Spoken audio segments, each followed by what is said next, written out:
and welcome to the 45th Legislative District Telephone Town Hall.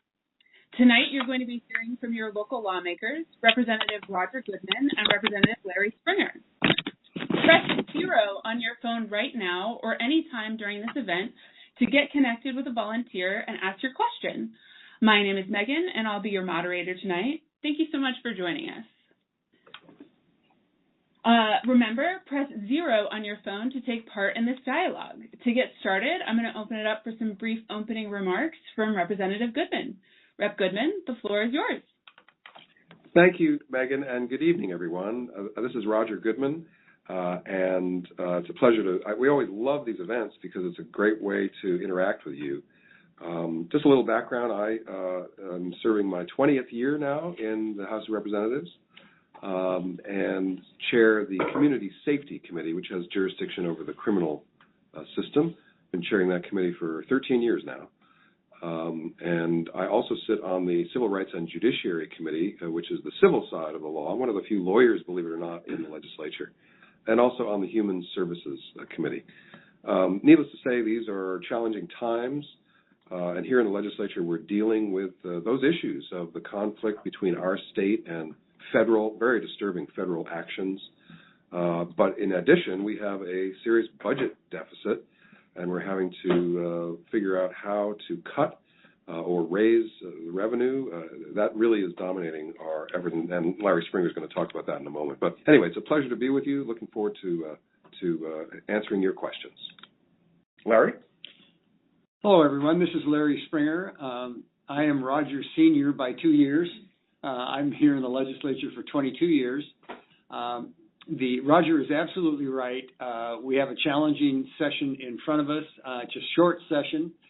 It will be over by early March, so we don't have a whole lot of time to solve a significant budget deficit, which is the second year in a row we have faced that challenge. We'll get through it. It will not be fun, but the budget writers are hard at work right now trying to craft a budget proposal to balance our budget. I serve on the Finance Committee and the Appropriations Committee. Those are the two budget committees that will review the proposals for a balanced budget. So stay tuned. It's pretty early in that process. In addition, my policy area is the Ag and Natural Resources Committee. And in that regard, my major focus, as it has been, for the last 3 years, is developing a statewide comprehensive plan to mitigate wildfire. Wildfire is going to be our new reality, and we have much work to do to make the state safe, improve our air quality, and make our forests more healthy. So if there are any questions out there about wildfire, please ask. I could talk for hours. We look forward to your questions. Yes, and to ask a question this evening, please press 0 on your phone right now or any time during the event to get connected with a volunteer. Again, some of you might have missed when we opened and started tonight, but my name's Megan, and I'll be your moderator this evening. To get started, while we get some live questions in the queue, I'm going to ask the representatives to talk a little bit about a bill they're excited about this session. It may be one that you've introduced or one of your colleagues have introduced. Why don't we start with Representative Springer? Thanks, Megan. Well, I'll take the opportunity to spend a few more moments discussing wildfire. I will be providing or proposing what's called a budget proviso to restore the cuts to wildfire mitigation that happened in our last budget. It will be my major area of focus, as I said in my opening remarks. I had passed a bill in 2021 that allocated $125 million per biennium for the next 5 biennia to combat wildfire. That, as a result of the budget deficit from last year, that was cut in half. So I'm going to be asking for restoration of that funding, primarily to deal with communities that are at risk. And in the 45th District, the most at-risk community is Duval, which is right on the edge of the Snoqualmie National Forest. Statewide, the most at-risk county in the nation for wildfire is, in fact, Chelan County, Washington. So we have a lot of work to do, and that's what I'll be spending most of my time on. This is Roger Goodman. I've only introduced two bills this session. I'm always amused at the sophomores. The second time around, they introduce like 100 bills. They think they're going to solve all the world's problems. But I'm focusing on two things. One is insurance, the cost of insurance, which is really driving a lot of the affordability problems we have. Insurance fraud is a huge problem and getting even bigger. Organized crime is involved, all sorts of schemes that are very difficult for us to track down. So I have a bill to beef up investigations and prosecutions of insurance fraud by the insurance commissioner's office. I actually just met with the insurance commissioner this afternoon to talk about that bill. The other bill I've introduced has to do with school safety. There are school maps. It's a mapping project that actually was unsuccessful in the last 20 years, sort of an antiquated system of determining who is where in the school if there's a critical incident. We're talking about active shooters and other crises, unfortunately, that do happen in schools. So the bill I've introduced puts a state-of-the-art school mapping system in our schools across the state so that we can respond to those critical incidents and protect the students, protect the teachers. Great. Thank you both so much. This is just a reminder that you're on a live telephone town hall event with the 45th Legislative District, Representative Roger Goodman and Representative Larry Springer. And you can press 0 on your phone right now or any time during this event to get connected with a volunteer and ask your question. Our first live question tonight comes from Joy in Woodinville, and she has a question about MSOC funding. Joy, I'm about to put you live to ask your question. Okay, go ahead.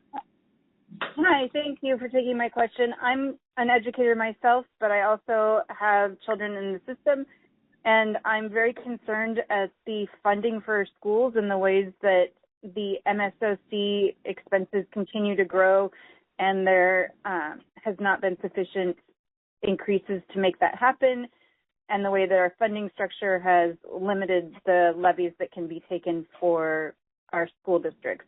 I'm wondering what the two of you are doing because this impacts the North Shore District heavily. Well, thanks, Joy. I'm not sure if you were with us just a few minutes ago, but I was talking about insurance. And when I've met with the superintendents and the school boards from North Shore and Lake Washington School District, that is their major cost, the cost of insurance. And so when we talk about materials and supplies, you think of, paper towels or, papers and pencils, but insurance is really what's dominating the increased costs.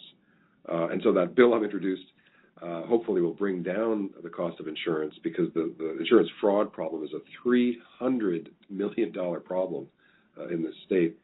But I think what you're really talking about is legislative appropriations for our basic education system for K-12. We, in the last biennium, in this biennium, so last year, enacted an increase actually it was a decrease, wasn't it? Mm-hmm. Somewhat of a decrease in K-12 funding. And the big three, as some of us know, is MSOC, materials and supplies, and then special ed. We actually did boost funding for special ed. And then transportation, which is funded separately. But those are all really in dire need of greater funding. My approach this session, since we have a continuing budget deficit, is to hold the line. Let's not cut K-12 funding any further. We're not going to be providing additional funding for anything because of the budget deficit. And what I especially don't want to see is any cut to our basic education program, our K-12 funding, based on student enrollment. Because enrollment has gone down, particularly in the lower grades. There are fewer young children. And we fund our schools based on it's per student. And that model is flawed. And we're going to have to change that school funding model in the future, not this year. But I hope that we don't cut school funding based on declining enrollment because that is a flawed model and the schools need the funding. Yeah, Roger's right. There's not much I can add to that. A real victory for most entities in the state is if we can get out of the legislative session without any further cuts, particularly to K-12. If we can hang on to what we did last year, even though there were were some reductions. I think we'll call it a victory. It won't be pleasant, won't enjoy that victory, but it's better than the alternative. Special ed was the area that we did improve in a bit last year. We changed the percentage, the ratio that qualified as special ed. One of the problems that Roger pointed out with the purple spending model is the fact that as enrollments decline, that doesn't mean your transportation budget declined. Those buses still have to go, and maybe they pick up 20 kids instead of 40, but it still costs to run the bus, and that's what's partly wrong with the flawed model. So that'll be a long-term process. Yeah, the model, just to add one point, is that the model currently for funding our schools is per pupil. Very few states actually fund education based on the number of students. They fund education based on the need of a particular school or district and the need of the students. And we need to reform that model, and that moving ahead is what I'm very interested in doing. Great. Thank you both so much. So our next live question is from William. I believe William has a question on wildfires and controlled burns. Go ahead, William. Yes, thank you for the opportunity. I'm wondering what plan and correspondingly what budget has been developed and approved for controlled burns, because burns are a natural process in our ecosystem. And so in DNR property, I'd like to think that there is a plan to have managed fires such that we can increase from the way it is right now, habitat diversity, and correspondingly species diversity. So what plan is there through DNR and WDFW, State Department of Fish and Wildlife, is there for controlled burns rather than just preventing fires altogether? Thank you. Sure, thanks. William, this is Representative Springer. As I mentioned in my earlier comments, all things wildfire are what I'm about this session, and you bring up a very good point. That is one of the key elements of our forest health plan that was funded by House Bill 1168 in 2021. Unfortunately, that funding was reduced last year because of the budget deficit. We're trying to reinstate that funding. Our approach to wildfire mitigation really contains three buckets. The first bucket, and arguably the most important, detect fire quickly, get on fire quickly, get it out quickly. The second bucket is a long-range commitment to forest health, cleaning up our forests, making them more healthy, getting rid of diseased trees. That includes vegetation management, which is where controlled burns come in. I was in California for 3 days in November at a wildfire symposium, and there are technologies out there now that we should be employing if we can restore the budget. We did pass some legislation last year or the year before that provided liability coverage for those companies who conduct controlled burns. It's been really hard for that to occur over the last few years because of the liability should a burn get out of control. So we found a way to help those companies that do that protect their liability and get them to practice more of them. So I think you're going to see more controlled burns over the next few years, hopefully. Great. Thank you so much for your response. Just as a reminder, you're on a live telephone town hall with the 45th Legislative District, and you can press 0 now on your phone or any time during this event to get connected with a volunteer and ask your question. We're now going to go to a question from Troy in Woodinville, and I believe Troy has a couple of questions about AI. Go ahead, Troy.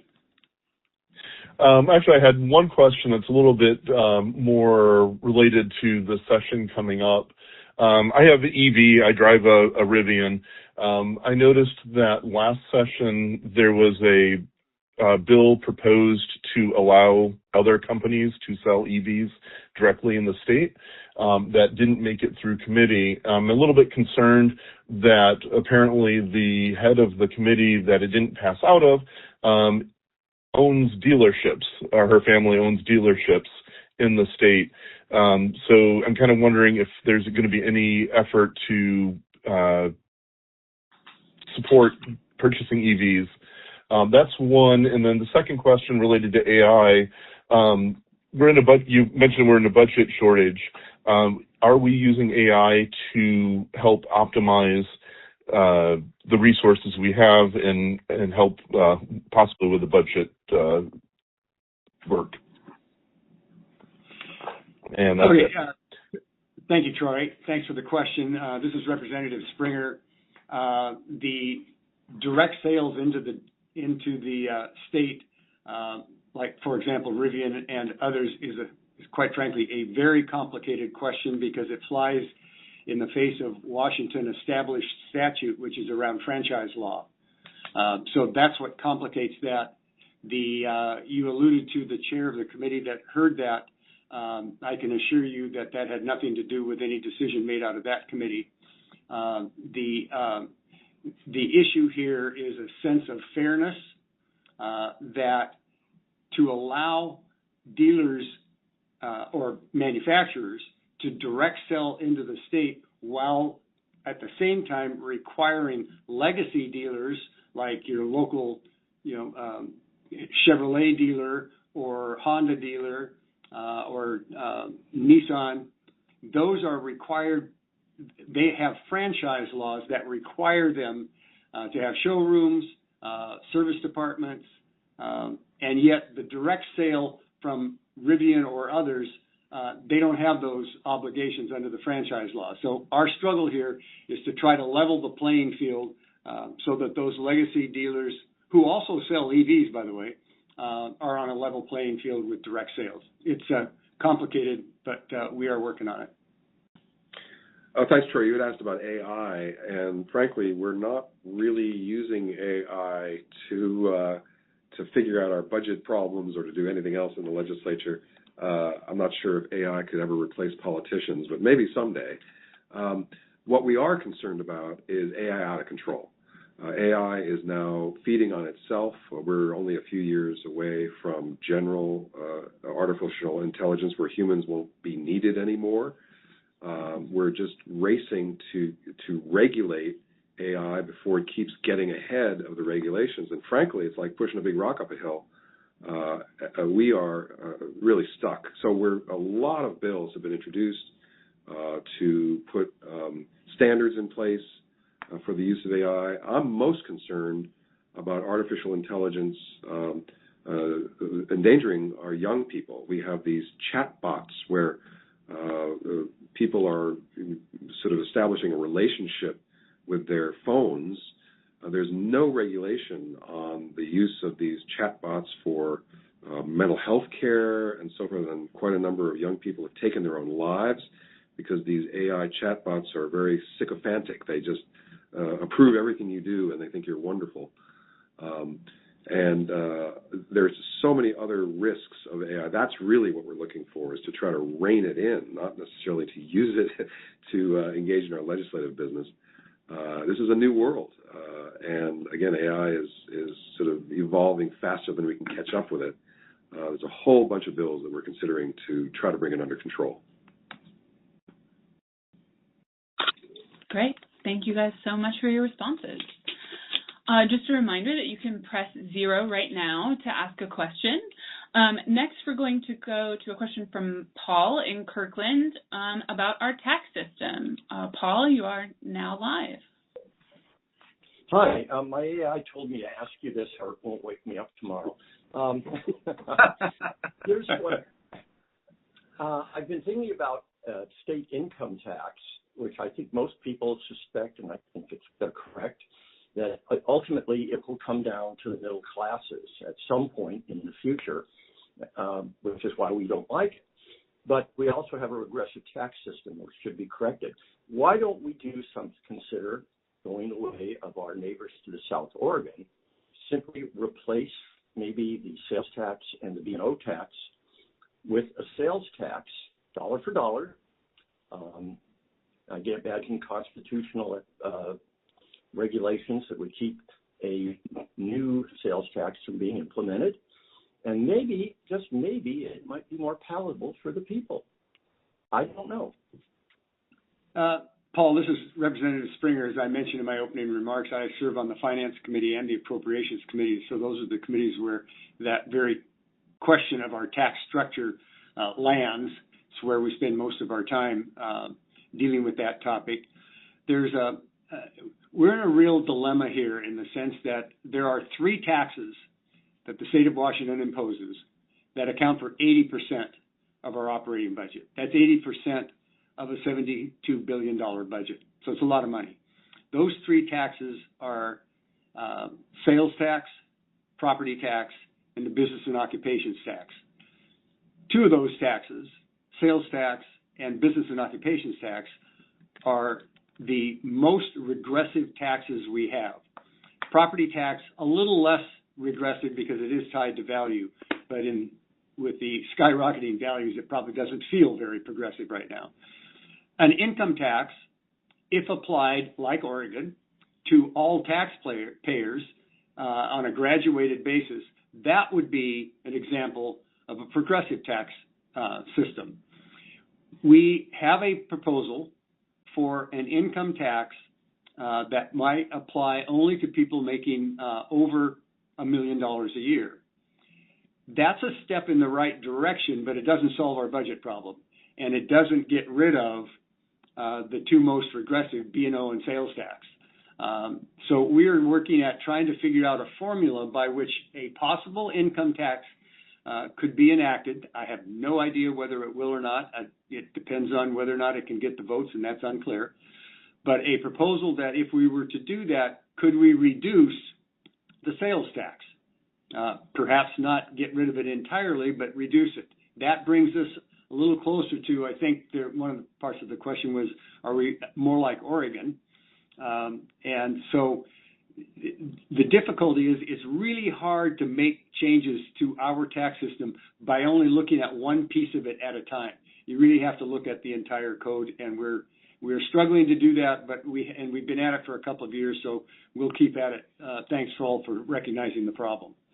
Yeah, Paul, thanks. This is obviously one of the big issues that we're dealing with is how to bring in the needed revenue. I've been troubled for a long time by the essential services in our state being funded disproportionately by working families and middle and lower income folks, while the ultra wealthy pay like little or nothing. We are a very regressive state where low income folks pay a much higher percentage of their income in taxes. I think we rank third worst in the country behind Tennessee and Florida. So asking the state's lowest income residents to pay 4 times more in taxes than the state's highest income in households is just not fair. This proposal for an income tax for those who earn more than $1 million a year will bring in $2 or $3 billion to pay for essential services, make it a little bit more fair. But Larry's right. We need structural change rather than just one new tax. But we do want millionaires to pay a little bit more of a fair share to support essential services for our state. Oh, and I will comment that there's this paranoia, I won't say paranoia, I just said it twice, that, it's going to bleed down and eventually this income tax is going to be applied to everyone. I can say that I and we as the Democratic caucus in the legislature want to protect middle income and lower income folks. They're the ones who are struggling. And we see that the ultra-wealthy really are not – this is one of the best places to be ultra-rich. It's a tax haven, in fact, in this state. So we really need to have a little bit more of a level playing field. Thank you so much. Just as a reminder, you can, to be put in the queue to ask your question, press 0 on your phone right now. Next up, we're going to go to a question from Kendra, I believe, about immigration. Kendra, you are now live. Hey, thank you so much. And thank you. I loved your last answer to the last question. So I think a lot of us are feeling really sad for the world and sad for our country right now, and sad for some of our immigrant populations or vulnerable populations, and just kind of watching other places like Minneapolis, like kind of helpless right now. So my question is kind of two-part. I would say first, what steps are you all taking to ensure that the immigrant population here is safe and protected, and working with local law enforcement to ensure that they are protecting the residents of this state, especially having a detention facility in Tacoma? I think we see what's happening, and I think we want to make sure, or can't speak for all of us, but I want to make sure that my local leaders are thinking about how to protect Washingtonians here and vulnerable communities, and frankly, non-white communities, not even immigrants.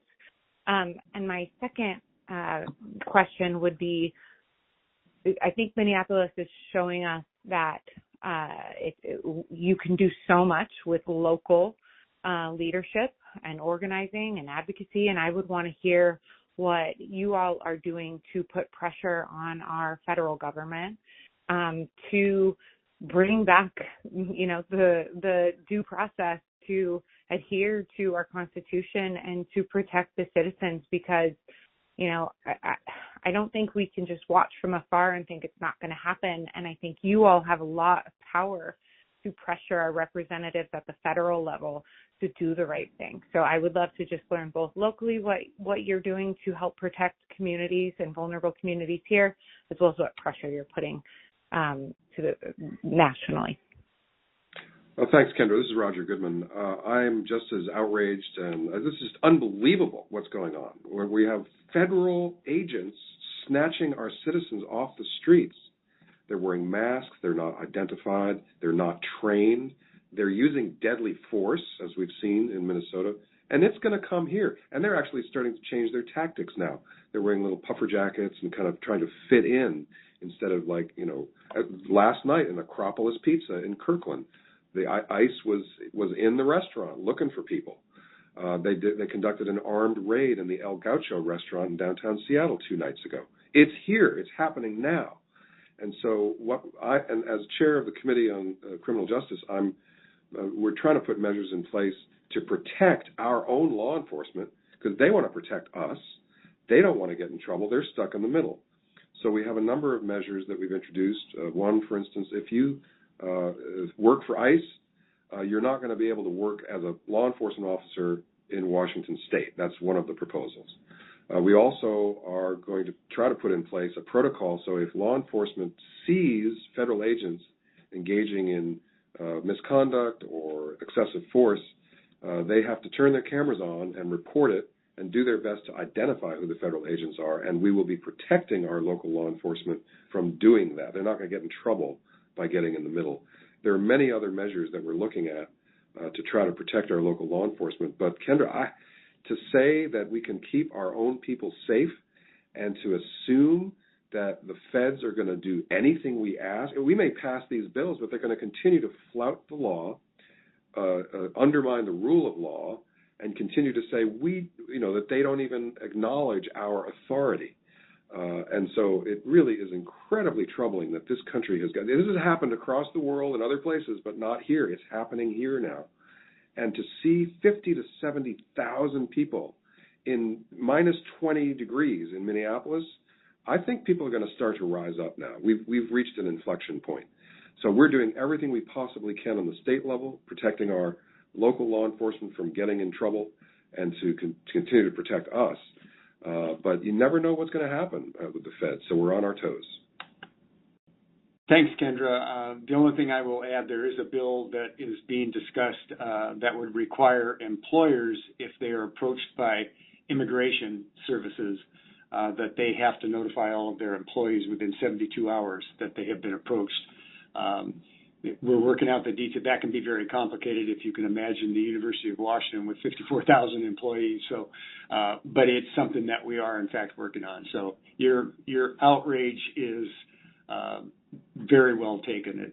It's pervasive down here in our caucus. Thank you. Thank you both for those responses. So just as a reminder, to ask a live question tonight, please press 0 on your phone right now to be put into the queue. We're now going to go to a question from Susan in Kirkland about a resurgence of disease. Susan, you should now be live. Hi, thank you for taking my question. We've noticed that some infectious diseases that had been controlled for generations are now resurging. A good example or a bad example is measles. That can be addressed by the common immunization, MMR, measles, mumps, and rubella. And we're seeing, cases emerge out of Snohomish County, which I live in Kirkland, so that's just, a few minutes drive from where I live. So I wanted to know what the state legislature was doing about that. Thank you. Susan, this is Representative Springer. We're introducing legislation that directs the State Department of Health to issue guidance to Washingtonians on best practices around vaccinations. We recognize we cannot depend on truthful and legitimate answers and science-based decisions coming out of Washington, D.C. That's very disturbing. We are seeing a few, as you mentioned, a few diseases cropping up again, primarily measles. So our own Department of Health, through our public health system, is a very well-respected people. They're used to it. They know who they are. They know where their clinics are. So we're going to direct guidance to our Department of Health to issue our own guidelines to families on what is the best immunization policy.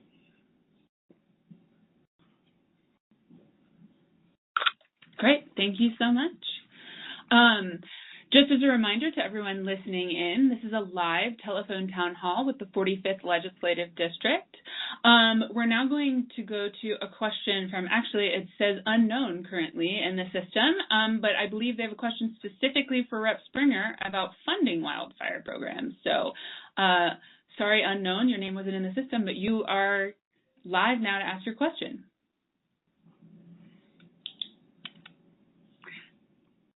Hello? Can you hear us? Hi, you're live on the telephone town hall. Feel free to ask your question about wildfire programs. The name is Art from Kirkland. Thank you so much. You want to raise $125 million for wildfire support. What program or programs are you going to get this money from? What programs are you going to kill? We don't need new taxes.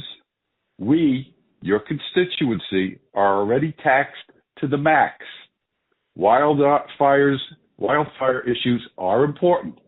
Other programs, not as important in my eyes. How are you going to correct this so we get no new tax? Thank you. Well, first of all, I think was it Art? Yeah. Art, we are funding $125 million was the original bill, $125 million a year. We didn't raise a single tax to do that. That came right out of the state general fund. There was no increase in taxes anywhere for that purpose.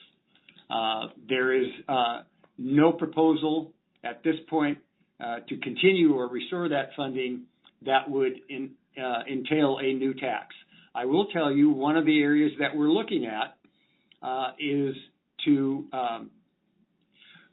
reduce or eliminate a tax exemption that is being claimed by some nationwide online banks that take an example or take an advantage rather of a tax loophole that we created to protect our own community banks, and that tax loophole, it's a B&O tax deduction, is now being used by the likes of Rocket Mortgage, which is not who it was intended for.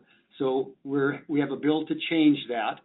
That would not result in any tax increase for any Washington business or family, and that would produce about $80 to $90 million a biennium. So we're looking at that as a proposal. Beyond that, the Climate Commitment Act already has money coming into it from the sale of carbon credits, which is, we can get into that if we want to, but it's incredibly complicated. But there is a good deal of money being raised currently by selling carbon credits to improve air quality. I'm going to be requesting a portion of our funding for wildfire to come from that account, because that is a direct link between climate change, air quality, and wildfire. Wildfire puts more carbon and more particulate matter into our atmosphere than any other source. So Climate Commitment Act, which is an existing tax that's already there. So don't intend to raise taxes. Great. Thank you so much. Just as a reminder, you can press 0 on your phone now to take part in this dialogue. Next up, we're going to go to a question from Russell on the budget and allocating money for law enforcement. Russell, you should now be live. Hi, Russell. Can you hear us? Russell? Excuse me. It's Marilyn. Hi. Oh, I'm so sorry. It was in the system as Russell. Go ahead, Marilyn. Oh. My question is about the National Guard coming under the auspices of Washington rather than the federal government in protection of our citizens here in Washington. I know that originally Governor Ferguson wanted to increase the money for the police in the state. I don't know where the money was coming to do that, and from what area the money was going to be taken to put into the taken for the police, local and national, state. So I would like to be more clear about whether the National Guard will be coming under state auspices and where the money will be coming for to help fund that. Is that clear? Yes, Marilyn, it's very clear. There's two things going on. So the first, thanks, Marilyn. You might remember when the federal regime sent National Guard, or tried to take control of National Guard in Los Angeles, in Chicago, and other locations to try to terrorize people. The federal courts have stepped in and said, can't do that. So the regime has stopped doing that. I do not expect that the federal regime is going to try to commandeer our National Guard in this state to terrorize our citizens and to make up stories about, our citizens being terrorists and so forth. They tried it. It didn't work. They're now trying something different, and that's more of these ICE raids. So I don't expect the National Guard to be used against our own citizens in this state. The courts have already concluded on that. The federal regime is moving on to something else. As far as our own local police, generally our police, fire, the local justice system is funded locally through property taxes and other local sources. But last year, in response to Governor Ferguson's request, we did provide $100 million in 3 different grant programs. So police agencies will be applying to receive grant money to support whether it's hiring or retaining police officers or hiring and doing a lot more crisis outreach. This is a lot of what police are doing. They're not necessarily dealing with criminal activity, but dealing with people who are languishing on our streets, suffering from mental illness and substance use disorder and so forth. So we're providing a considerable more funding for our local police agencies to deal with public disorder and to do what's evidence-based. The money is tied to standards. We're not just giving police agencies money.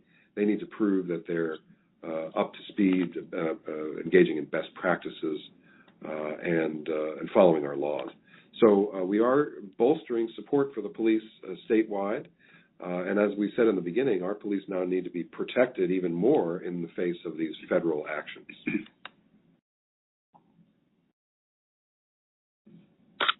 Great. Thank you so much. Just as a reminder, you're on a live telephone town hall event with the 45th Legislative District, Representative Roger Goodman and Representative Larry Springer. You can press 0 on your phone right now or anytime during the event to get connected with a volunteer to ask your question. We're now going to go to a question from Teresa on roads and infrastructure. Teresa, you should now be live. Hi, this is Teresa. Recently, with the climate change, we are experiencing nationwide an increase of natural disasters. I'm wondering what the plan in Washington is for roads and infrastructure being inspected and protection related to the natural disasters and the protection of life during a natural disaster. Thanks, Teresa. This is Larry Springer.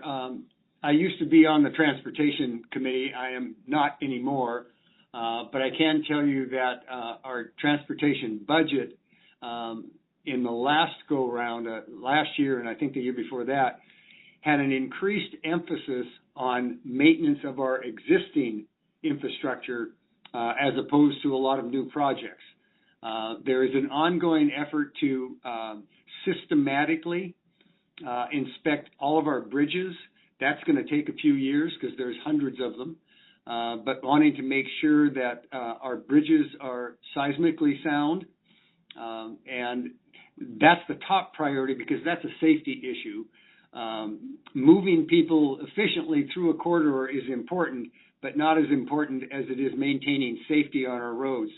I think after this last flooding experience we had, there will be a renewed emphasis on those highway corridors that are at risk of natural events, and I'm thinking of Highway 2 over Stevens Pass. If you look at what happened to that road just west of Leavenworth, half of the road is literally gone. It's in the river. So we may be beginning to think about how we build future infrastructure, particularly around water hazards like a fast-flowing Wenatchee River. We have some projects that have been put on hold because of the incredible inflation that we had experienced during COVID. I know that seems like a long time ago, but construction projects are sometimes 8, 10, 12, 15 years in the making. We've had some cost overruns on the 520 bridge extension. We're trying to get a handle on that. Transportation projects are quite frankly just really expensive.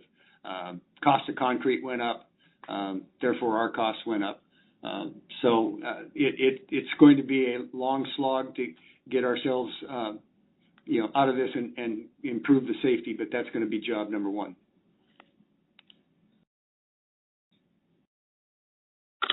Great. Thank you so much.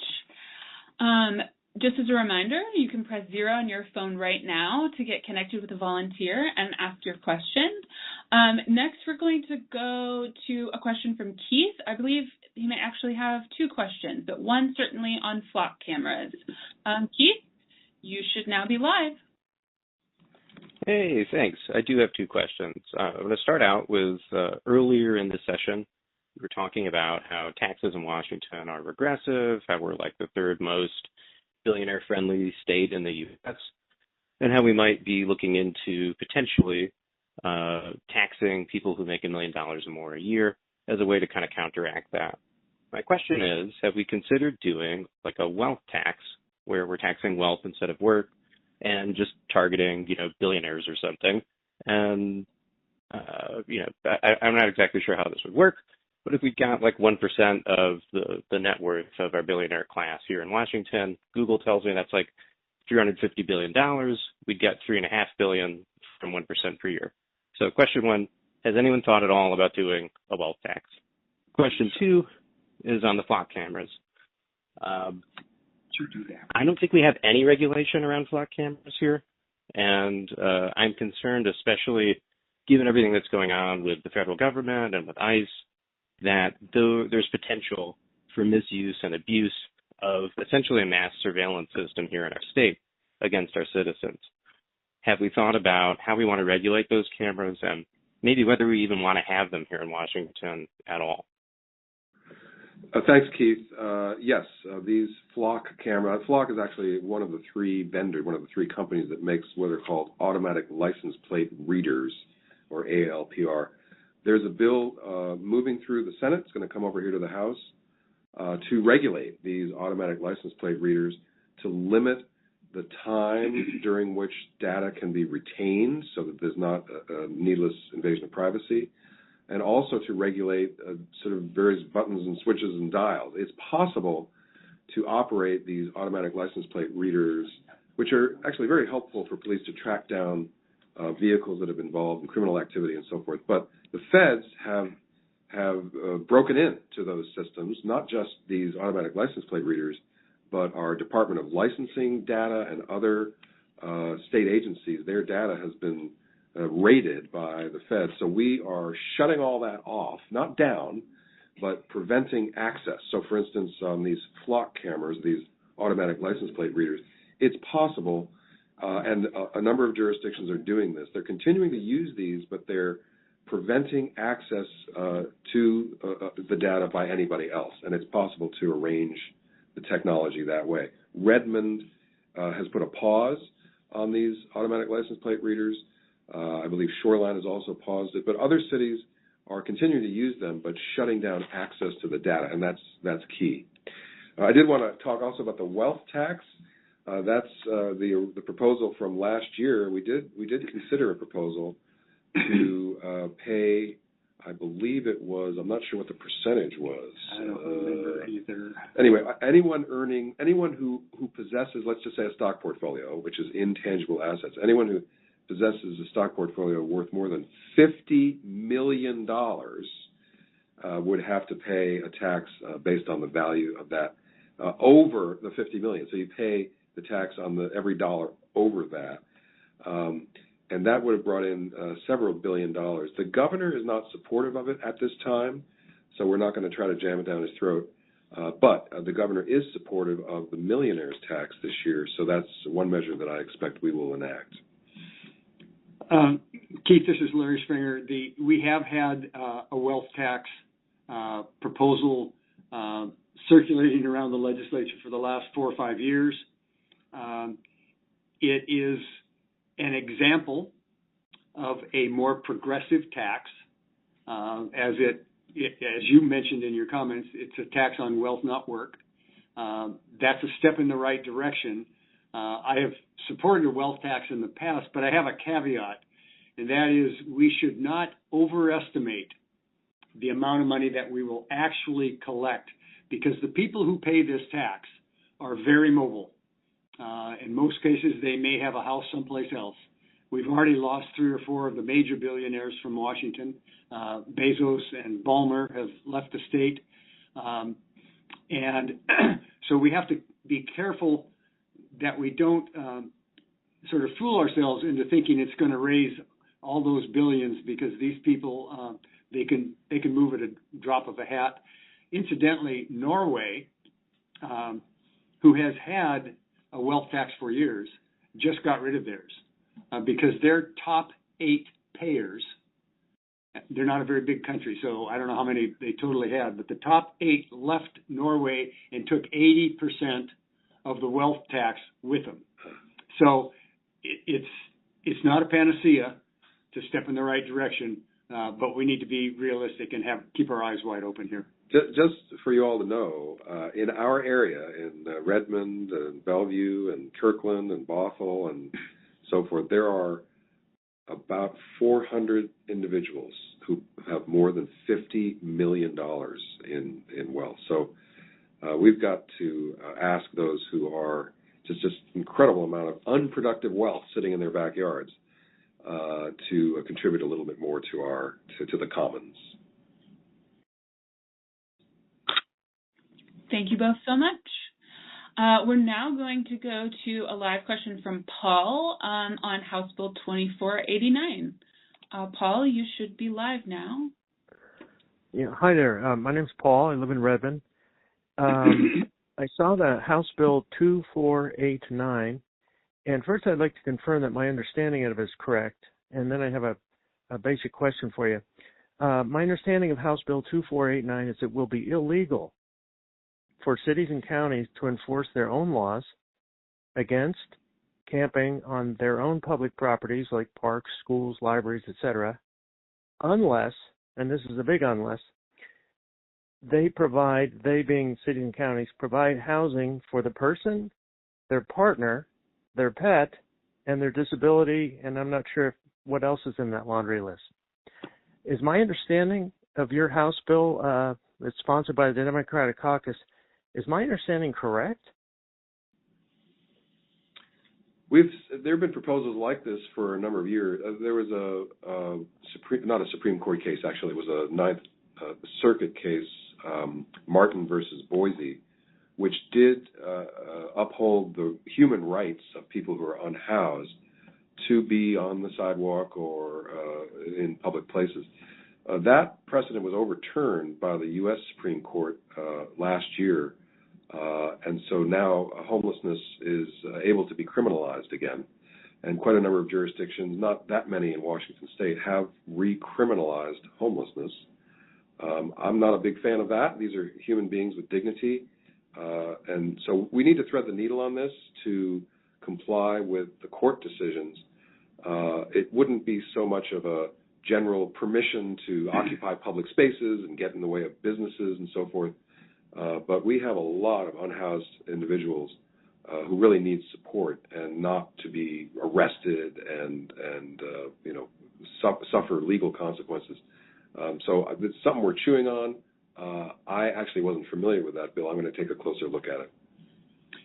Yeah, I would echo Roger's comments as well. I'm not familiar with the bill. Just quickly glanced at a bill description, which is pretty generalized.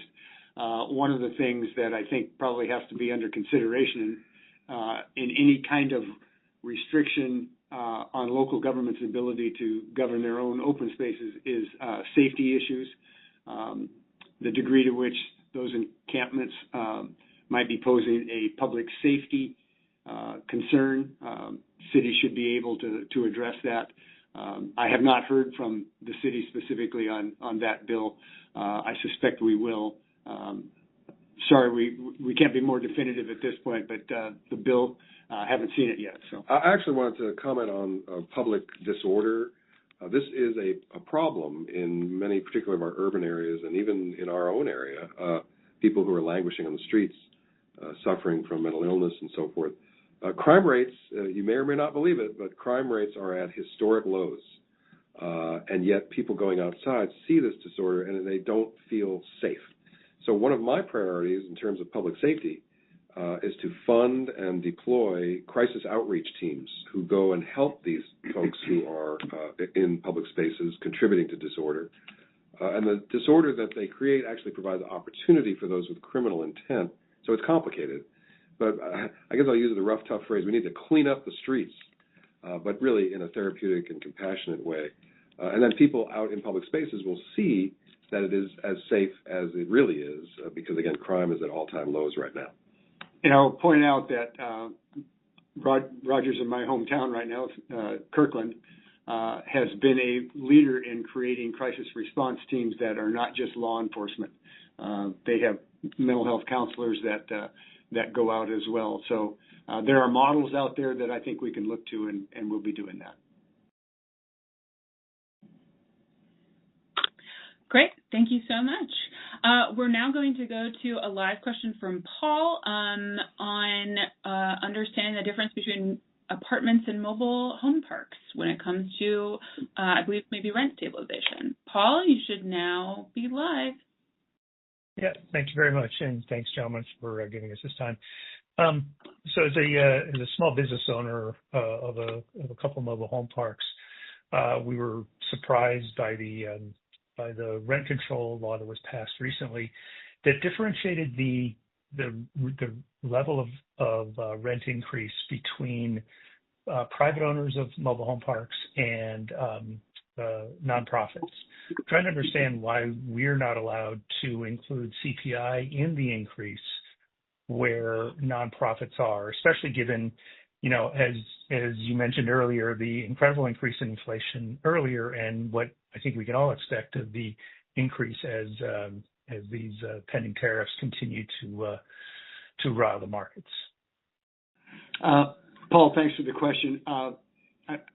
I'm going to preface my remarks by saying I hope you will contact both of our offices with a bit of specific detail in terms of what it means for your mobile home park. My understanding, and you can correct me if I'm wrong, the apartments are limited, I believe, to a 10%. Was it 10%, Roger, or 7%? It's 7%. It's 7% plus CPI. Right. Mobile home parks are capped at 10%, I believe, and don't have a CPI. Does that sound right to you, Paul? He may have been. Oh, we may have dropped him off the line while we answered the question. There is a disparity that recognizes mobile home parks are very unique housing communities. The mobile home park owner has a lot of ground and maintenance and infrastructure in the ground to deal with homes sitting, on the property, not connected, and it's a different kind of housing authority, and that may have something to do with the rent. But quite frankly, I'm a little ignorant about this particular disparity. So if need to be educated more on this, so if you could help us. If there's people out there that can help us with it, with some examples, contact our office. Yeah. Thanks. Great. That is all the time we have for questions tonight. Thank you again for joining the conversation. We couldn't get to every question, so if you pressed 0, please stay on the line to leave a voicemail for your 45th District lawmakers, Representative Roger Goodman and Representative Larry Springer.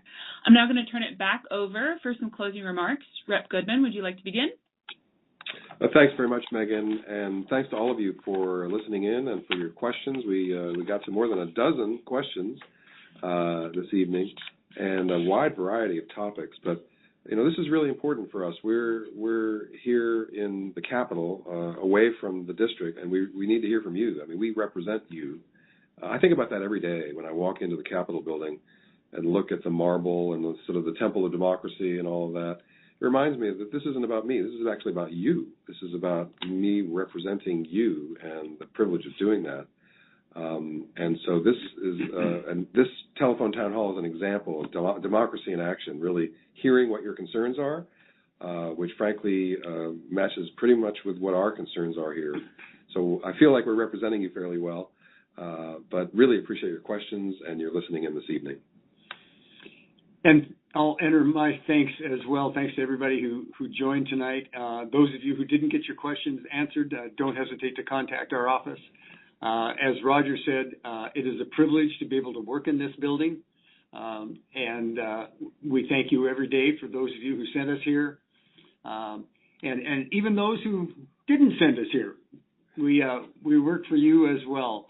One of the things that has emanated out of Roger's and my career here after 20 years in the legislature is a true and deep appreciation for what a magnificent state we live in, geographically, culturally, economically, and getting to know our neighbors in Asotin County and Wahkiakum County, Skagit County, has been a real eye-opening experience, and I wouldn't give it up for anything. So thanks for being a part of the legislative family.